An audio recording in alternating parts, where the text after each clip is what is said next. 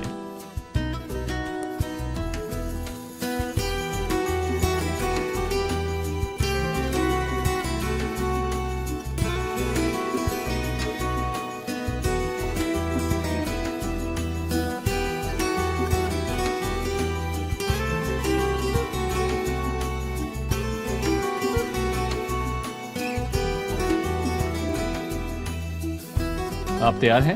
آج کے پروگرام سے آپ نے کیا سیکھا؟ جب بھی ہم کسی سرکاری عہدے یا کسی مقام کے لیے کوشش کرتے ہیں تو اس کی خاص شرائط ہوتی ہیں جن کے بغیر ہم بننے کے لائق نہیں ہوتے، لیکن خدا کے ساتھ زندگی میں اور خدمت میں تیموتھیوس کی ناکامی کے باوجود پولس نے اس کو یہ نہیں کہا کہ اپنی زندگی میں کامیاب ہو اور پھر خداوند کی خدمت کرنا۔ خداوند جانتا ہے کہ مجھے کس طرح حوصلہ دے، میرے ناکام ہونے کے باوجود، تھکن کے باوجود بھی میں پورے دل سے اس کی خدمت کروں گا۔ صحیح۔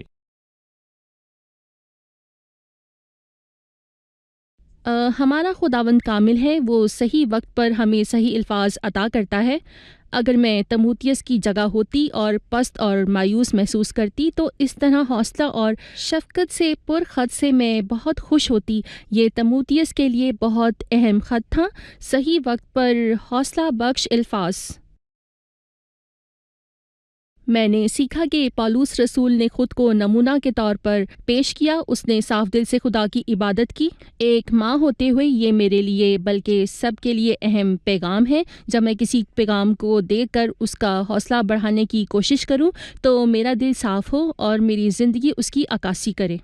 صحیح بھائی عاطف، پولس کو تیموتھیوس کے آنسوؤں کی فکر تھی، اور ہمارا خدا تو ہمارے آنسوؤں کو ایک پیالے میں اکٹھا کرتا ہے۔ آپ سب کا شکریہ، خداوند آپ کو برکت دے۔ خادمین کا بھی شکریہ۔ عزیز ناظرین، پولس نے تیموتھیوس سے کہا، اور مجھے تیرا وہ بے ریا ایمان یاد دلایا گیا ہے جو پہلے تیری نانی لوئس اور تیری ماں یونیکے رکھتی تھی، اور مجھے یقین ہے کہ تو بھی رکھتا ہے۔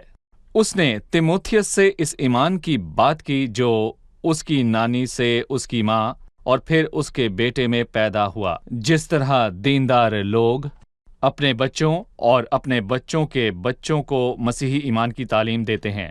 عزیزو، میں آپ سب کو بتانا چاہتا ہوں کہ اپنی اولاد کو خداوند کی تعلیم دینا ہی آپ کا اولین فریضہ ہے، تاکہ وہ خداوند کو پہچانے۔ یہ ایمان دادا سے باپ اور اس کے بیٹے کو ملتا ہے، یہی خدا کی تربیت ہے۔ اور میری دعا ہے کہ خداوند ہمیں یہ قوت دے کہ ہم اپنی اولاد اور اپنے خاندان کو خداوند کے پاس لا سکیں۔ اگلی قسط میں آپ سے پھر ملاقات ہوگی۔ خداوند آپ سب کو برکت دے۔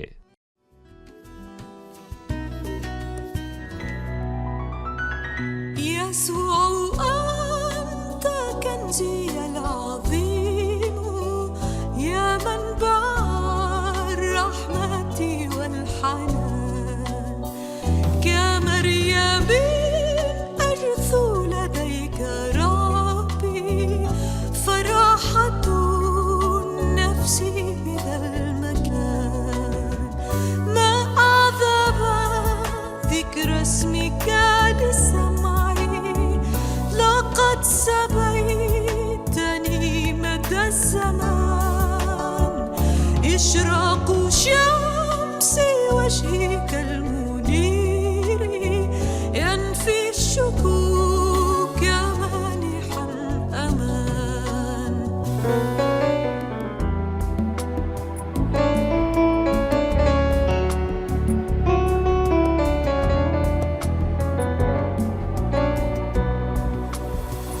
جراحك يا سيدي حماية، كلامك ينير لي الطريق، وروحك يا سيدي نصيري يعينني في وجه كل ضيق.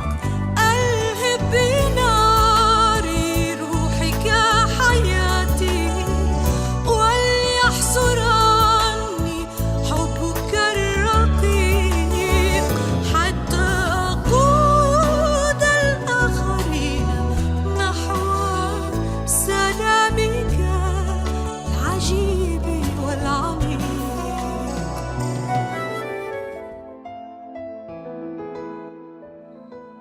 تیرا کلام رہے گا قائم پہاڑ جب نہ رہے خدایا، تیرے منہ کی ایک بات بھی ٹلے گی نہ چاہے کچھ بھی ہو۔